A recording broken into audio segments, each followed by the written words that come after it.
number 4, Martin Prokop and the Portuguese Rock. At number 3, Peter Solberg and those German Hinkelsteins.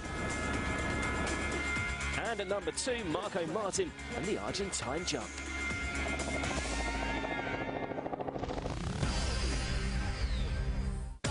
This is it then, number 1, the most spectacular crash in the WRC as voted by you, the viewer.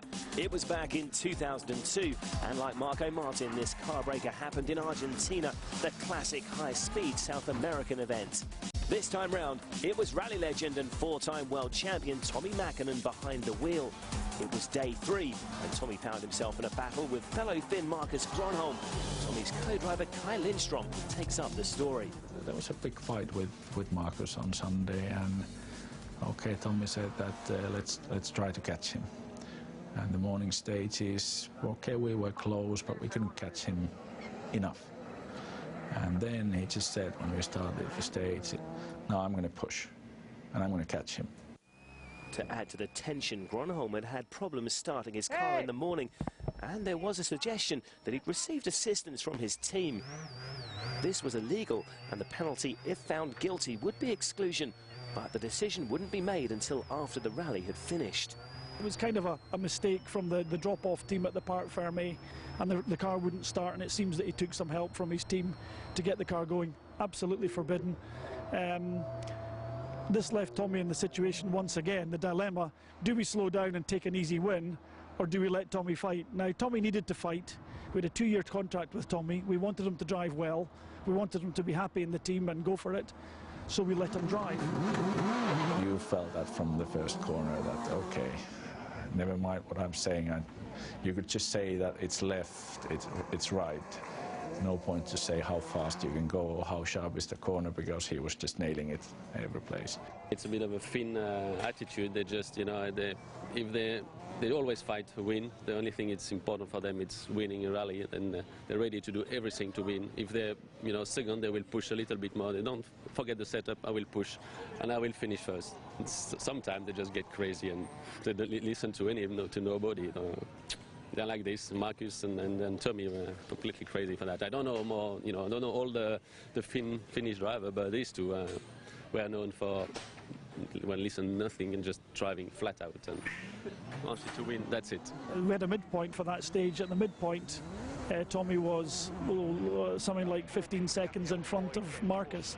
He'd achieved what he needed to. However, in those days we didn't have the information in the car, and Tommi pushed to the end of the stage. And he was going well until that last chicane, about 500 meters before the finish line, and it just went a bit wide. And it's a funny feeling if somebody would have just lifted the rear of the car, and you felt that, okay, now it starts, and then just, okay, the car is rolling, so only thing you think is just stop, stop, stop. And well, it was a big accident.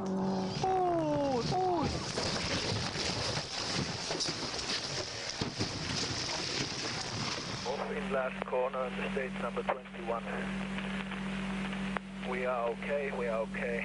Car is badly damaged. Last corner in 21. Amazingly, the pair were unhurt, but they were visibly battered and bruised. It was very, very big off. It was one of the biggest. We just hit the bank, rear wheel to the bank, and it just poof.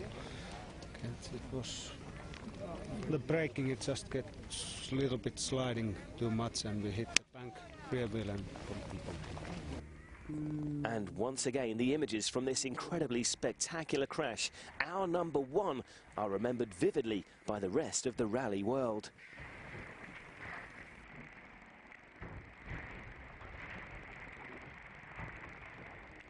I remember Marshall, who was just under the car rolled above his head. It was incredible movie. I think that the Marshall was more lucky than Tommi itself. When you look at Tommi's crash in Argentina, when he's rolling over that guy, you know, I think it's just his lucky day. You know, it's and the guy was, you know, like Tommy and Kai, you know, they were quite dizzy, you know. But it was very spectacular, very spectacular. It was a tough accident. It's probably one of the biggest, because it went on about 70 or 80 meters, but it was significant because there were 3 very big impacts. The first initial impact was quite hard, put the car up into a 3-roll spin before it landed, and then the 2 subsequent impacts were both quite hard. Only the last impact was gentle. The car landed and just rolled. But those 3 initial impacts were very, very heavy. Gave the crew a good shaking up. I am doing a lot of mountain biking when I am in Argentina, and we were with friends mountain biking there 3-4 years after this accident, and it was still blue pieces on the ground, you know. Unbelievable. He left the car in thousands of pieces, yes. So there you go, 10 of the most spectacular crashes the WRC has ever seen. They may have been massive, but one of the most amazing things about them is that everyone walked away.